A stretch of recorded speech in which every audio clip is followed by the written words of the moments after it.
First and foremost, I want to give all praises, honor, and glory to Yahweh, Bahasham, Yahweh Shai, Bahasham, Rakah Kodash. Double honors to the elders and the apostles of Great Millstone, and peace and blessings to the elect. And this is an article that came out yesterday. As you've been seeing, there's a lot of information that's basically talking about the same thing. Some articles go more in depth, some articles, come with more updates. Okay, and it's our job as prophets to watch these things and watch these signs and continue to give the warning. Okay, you may have done 10 videos on the same thing, but hey, it may be the 11th video you do that somebody, that the Lord directs it to somebody to watch. So this is from the New York Post. What I'll do is I'll leave the link to the article in the description box. Although it's also easy to find if you just type in this title, and you look for New York Post, you should find it. So as you can see, it says here, food shortages could be just as deadly as the global pandemic. Okay, the GP. Okay, the global yada yada. You hear that? And it says here, a leading global health figure has warned the next worldwide health crisis could come in the form of food shortages, as the price of basic supplies skyrockets in even the wealthiest of nations. Peter Sands, who is the executive director of the Global Fund to Fight AIDS, Tuberculosis, and Malaria, believes a food shortage could be just as deadly as an airborne pandemic if authorities fail to prepare. Okay, and so now you're starting to, they're starting to basically throw those reality shots at you. That now the next thing you're gonna be looking at, all right, the next thing that's gonna come in, or one of the next things that's gonna come and push the CVPD into history is gonna be a worldwide food crisis. As they said, it could be just as deadly. Now, it's one thing to die from a pestilence, and it's another thing to die by starvation. Starvation is not, you don't want to die that way. All right. It says, according to Sands, after over 2 years of completely restructuring the world upon the emergence of a respiratory pathogen, governments now have to prepare for an even more complicated beast. Okay, which is according to prophecy, because until this place gets taken out, there's gonna be no rest. There's gonna be no break to the things that are gonna be happening. Let me just put it like that. All right, and that's what's been prophesied in the Holy Scriptures. So it says Australia is already beginning to see early signs of food stress as lettuce prices hit an incredible $12 per head. Wow. In some areas following the flood season. Natural disasters, coupled with inflation and complications in the global trade industry, could produce a perfect storm as the globe begins to find its feet. See? And they keep throwing out that term, perfect storm, perfect storm, perfect storm. All right. That's what it's looking like, a conglomerate of all these different factors that are just producing the worst possible outcome for people. Okay. Now, you may wonder, how does the MOTB, how is that going to play into this? Well, keep in mind that they're trying to switch from the monetary system that it is now to a digital system. And the thing is, what they're trying to change is not just the financial system or the monetary system. They're trying to change the whole everything. Okay, everything. But at the head is going to be that commerce. So, at first you might think, well, so is the MOTB going to come out and then all hell breaks loose? Is all hell going to break loose because people don't want it to, what's going on? But now it's starting to look clearer that with all the chaos going on, it's very likely that what they're going to present as the solution is going to be that MOTB, which makes sense as to why it's going to be such a heavy temptation, because there's going to be so much hell going on the earth, on the whole planet, that if they present to you a solution, they present to you a break, a relief, some way out of it, even if it comes in the form of the MOTB, the M to the A to the R to the K, all right, people knowing that are still going to take it because they're going to be in such a desperate position, right? They're going to be in that temptation. Do I keep on barely surviving as I've been going on now? Or do I just, succumb to the temptation and be able to finally get a relief from this? And finally get food to eat and be able to get my life back and, get assimilated into the new world, so to speak.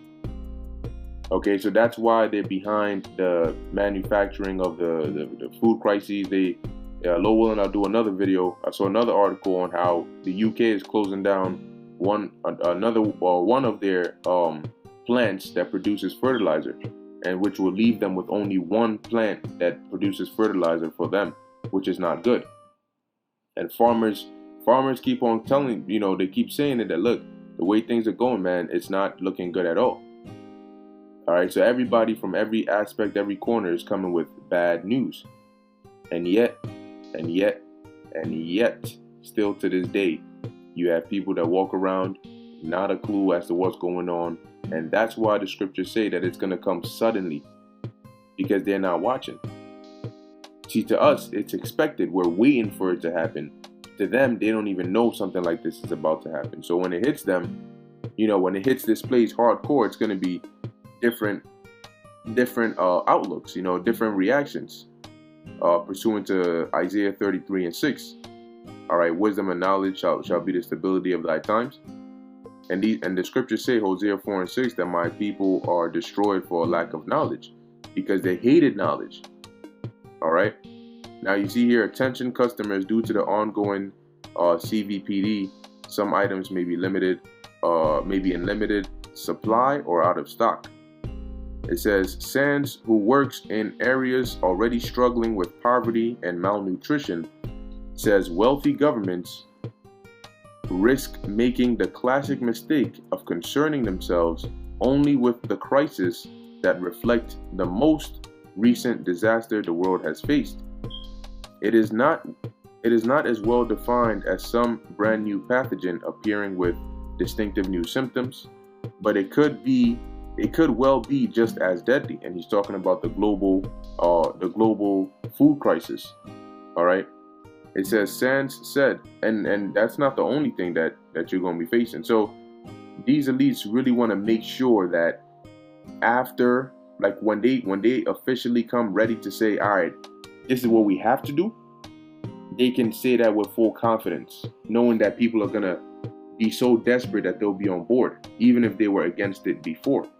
Because a lot of people now are very weary of that MOTB technology. They know that this is leading to a totalitarian Black Mirror, that kind of, digital slave kind of stuff. But then again, people knew that they couldn't trust taking this Vanessa. But yet they took it. Out of what? Desperation. When the squeeze came. What was a lot of people's excuse? Oh, I'm not doing it because I want to, or my job, or my life, or So even though they knew that they shouldn't do it, they still did it. Why? Because the squeeze came down. So that's why these elites, they know that people know that the charagma, the system they're gonna bring, the actual physical thing they're gonna put in you is biblical prophecy. They know that people are aware that it's the MOTB, but they know that with the level of desperation and pressure that they're gonna bring, people are still gonna do it. You know why? Because just knowing what the MOTB is doesn't mean that you're not gonna take it. Okay, just knowing what it is does not mean that you're not gonna take it. People know that eating pork is a sin, and yet they do it. People know that committing adultery is a sin, and yet they do it. So people are going to know that taking the MOTB is a sin, is going off, and yet they're going to do it. Okay, because it's disobeying the ultimately the laws of the Heavenly Father. And if you want to get technical with it, that incision is going off. Okay, but nevertheless, they're going to do it for whatever reasons they have. People have many reasons for disobeying the Lord. So just because they know that the Lord said don't do something, that doesn't mean that they're not going to do it. And that's why in Revelation, the 3rd chapter and the 10th verse, it says that the Lord, all right, because thou hast kept the word of my patience, I will keep thee. I also keep thee in the hour of temptation, which I'll come upon the whole world to try them. So in that time, the Lord is going to be the one keeping us. And these elites are well aware of that. And that's why they're like, okay, we need to make sure this chaos is maximum. So maximum that even though these people are aware of what we're doing and they know what it means and what it signifies, they're still going to do it anyway because of how desperate and in need they're going to be. You go to somebody that's been starving for 4 or 5 days, and you present them with a bowl full of bacon and pork chops, and pork meat, fried, roasted, all different varieties of it. And you tell them, hey, that's pork right there. What you doing? You gonna starve to keep the laws of your God, or you gonna take a bite of that pork and ask him forgiveness later? That's how the devil comes. That's how he comes to you. So they're going to use that because now you're going to be put in a position where you're going to see how they're going to make people like. That's why the Lord said that when you take that MOTB, there's no coming back because you have to consent. You have to go and take it. So it's just like being presented with starvation or the bowl of pork. And just because people know that pork is bad doesn't mean that hunger cannot convince them otherwise. And that's what these elites are banking on. So when they starve people out, and then on top of that, they throw out the pestilences, and the Lord is really behind it to test the inhabitants of the world. That's what it means in Revelation 3 and 10, to try them. So he has them throw out the famine. And as things again, hard. See, it starts with things becoming expensive. Then it gets to the point where you can't even afford it. Then it gets to the point where you can't even find it. It's super scarce. Then it gets to the point where now you don't have anything that you can find to eat. So now, you scrambling trying to put little things together, and then those little things run out, and now you're completely screwed. And now you're going without food for a while. And as these things start happening, people are going to be running. See, when panic buying sets in, which it will very soon, people are going to start buying. They're going to rush to gold and silver. They're going to rush to water. They're going to rush to the food. They're going to can goods, dry goods. They're going to empty out these stores. And it's going to be looking worse than Black Friday on steroids. So you don't want to be caught out there. Of course, you do what you got to do. But it's going to be so critical that it's going to be dangerous. All right. And as all that is going on, who knows? They might throw in another lockdown. They might throw in some more pestilences, more deadly ones that are actually doing damage and not just propaganda. And in the midst of that, they thrown in maybe a recession. Okay, they're collapsing the economy. Your money is worthless. What do you do now? Maybe they might send some agent provocateurs in there. Cause some more racial tensions, more economic civil war tensions. Start shootings. Start triggering people to get into that kind of spirit. And that produces the maximum chaos needed to then declare martial law. And in that time of martial law, it can be completely justified in declaring it. Because some people are gonna look at it and say, we need martial law because it's too crazy out here. It's like when people call the police. When there's chaos, a fight breaks out, gunshots, what do people do? They call the police. Now, these are the same people that say, I don't mess with the cops, I hate the cops, but they'll call 911 because they'd rather deal with the cops than the violence going on, right? So when all hell starts breaking loose out here in these streets, and they get so bad, people getting raped, killed, murdered, eaten, burnt, eyes gouged out, just pure violence, worse in some places than others, lack of security, people are gonna they're gonna sacrifice their freedom for security and shelter. Or at least what they perceive it to be. And so they're going to be happy that martial law gets declared, that peacekeeping troops and, these FEMA troops get sent out here to take over. All right, in hopes that they can quell the chaos. But when they take over, they're going to present you. You're going to, at the same time, you're going to have people in the economic side, saying, look, the global economies are crashed. You know, they're going down. They're going down quick, and we need to do something, and we need to do something quickly. We clearly we can't use the old monetary system because it's already crashing. So we need to jump onto or speed up our onboarding onto the digital currencies. And once they can push that on an acceptable level, not on an experimental level, not on an introductory level, but on an experimental level, on an accepted level worldwide, then they can start to further build upon that. Okay, well, now that we're in the digital system, this is what we got to do. We got to have a digital constitution. We got to change this. We got to change that. You got to do this. You got to take that. That's the world now. That's the new normal. That's how we make it out of this world crisis. You know, like in Rome, there was a period in Rome. I think it was the crisis of the 3rd century or something. Let me see. Rome crisis. Yep, crisis of the 3rd century. It says here, the crisis of the 3rd century, also known as military anarchy or imperial crisis, was a period in which the Roman Empire nearly collapsed. It ended due to the military victories of Aurelian and with the ascension of Diocletian and his implementation of reforms in 284. So, just like that, this place is going to be on a near collapse, a complete collapse, and they're going to come out, hey, we have reforms and ways to fix this and make your lives better. Are you down? But anyway, let's keep going in this article. So it says here, Sands said governments needed to strengthen health systems to prepare for the health repercussions of food shortages. And they're going to have rations. And when there's rations, there's long lines. When there's long lines, people get robbed, people get hurt, people get killed for their rations. All right? And people have to follow a certain protocol in order to get rations. You got to be identified. They got to know who you are, how much you're getting, who's getting what. So wouldn't there be a need for some identification system?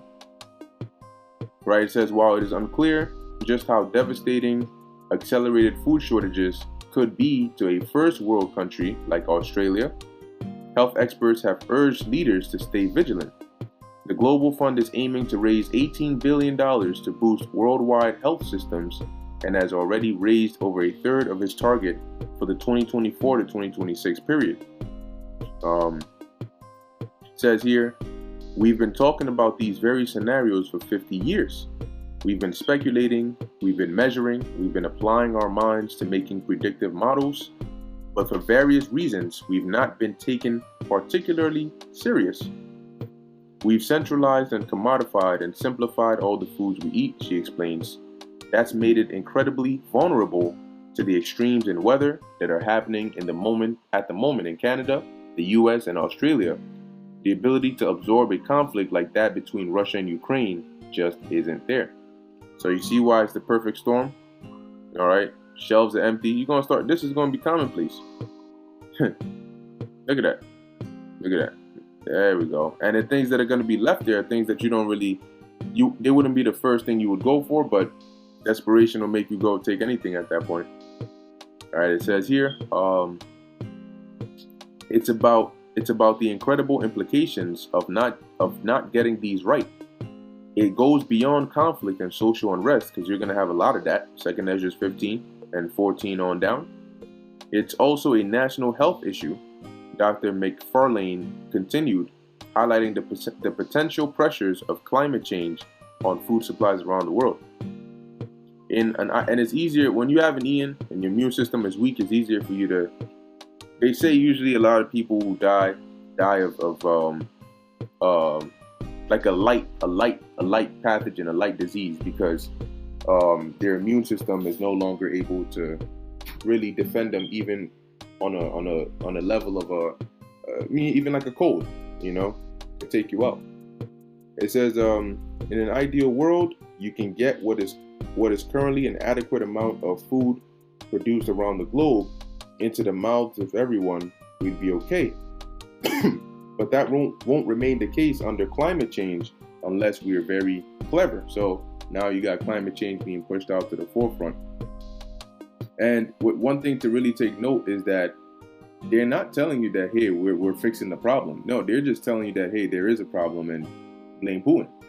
So that's the thing. There's a problem and it's getting worse, but all we can do is tell you that there's a problem. Australia and New Zealand Food Agribusiness Research General Manager Stefan Vogel said the conflict would result in a huge shortage of grain this year and beyond. So they're projecting problems that are going to go longer than, this year. But it looks like this year might be the starting point. Now I have a quick precept here in the book of 2nd Ezra chapter 16, verse 22. It says, "For many of them that dwell upon the earth or upon earth shall perish of famine." When you perish, you die. So they're going to die of famine. So the famine, which is the lack of not having access to food, is going to cause a lot of people to die. It says, and the other that escape the hunger shall the sword destroy. So those that are able to get something to eat, or find a way to survive through that, they're going to die by another means. And the dead shall be cast out as dung. So you're going to have dead bodies out in the streets. As commonly as you see dog feces and bird shit on the floor, you're going to see dead bodies like that. Okay, it says, "And there shall be no man to comfort them, for the earth shall be wasted, and the cities shall be cast down." So you're going to have destruction. You're going to have, people ain't going to come on here and tell you good news. Oh, everything is going to be all right. No. Like there's a scene from the movie Songbird when the helicopter is flying and you can see the city looking all messed up. It says here, and people thought just because Songbird didn't happen in 2021 that was it. Oh, forgot about it. No. Stay alert. Verse 24, "There shall be no man left to till the earth and to sow it." See, and when how do you get your crops and your products? How are you going to reap if you don't till the earth and sow it? If you don't prepare it and do the planting, how are you going to harvest? And if there's nobody to do that, then who's going to be, where the farmers at? Nobody's going to be able to really do their regular functioning job in society, and that's going to cause a heavy breakdown. It says, "The trees shall give fruit, and who shall gather them? The grapes shall ripen, and who shall tread them? For all places shall be desolate of men." There's going to be so much death that it's not going to be enough people to keep the world running, or to keep certain functions running as they should. It says, "So that one man shall desire to see another and to hear his voice," because that's how scarce life is going to be. So many people are going to be dead. And you're going to be finding out, even in the beginning stages, you might get a call, "Yo, your cousin died. Yo, this died. Oh, this person is dead. Oh shit, wow, I went to high school. Oh, that." So many people are going to be dying, man. People you know, people you don't know, people you might have heard of. Okay? Here it is. Imagine you shit is going loose and you just hear, "Oh, LeBron James died." Like I'm just, just examples. I'm not wishing death on him or anything. But, just an example, right? Like, or somebody famous, let me go like that. Somebody famous, just got shot. They were coming out of the market, they got robbed, killed, boom, that's it, whatever. Or they found this person dead in their house. And it's gonna be see, today, right? When like you hear like Kobe Bryant died. Helicopter crash, he died. It was a big deal. Oh my gosh, Kobe, right?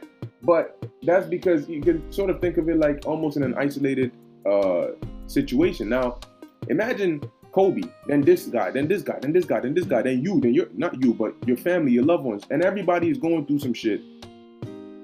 There wouldn't be as much attention on Kobe's death in that time because everybody's going to be going through it and there's going to be so much going on. Right? It says here, verse 28, "For of a city there shall be 10 left, and 2 of the field, which shall hide themselves in the thick groves and in the clefts of the rocks." So it's not going to be safe to be out here in these streets, and people are going to be hiding. Abandoned buildings, different areas, trying to find places to hide and be good. All right, because that's how bad it's going to get out here. So these are the last calls, man, the warning signs, and they're getting louder and louder. So if you're not ready, if you're not paying attention, if you're not, you haven't repented, you're not calling on Yahweh Ba'Shem, Yahweh Shai, you're not building up your faith, you're going to be in for a very, very, very rude awakening, a very painful time. Alright, so with that, I'm going to end it here. Lord willing, that was edifying to the elect. In closing, I want to give all praises, honor, and glory to Yahweh, Bahasham, Yahushai, Bahasham, Rakah, Kodash. Until next time, Shalom.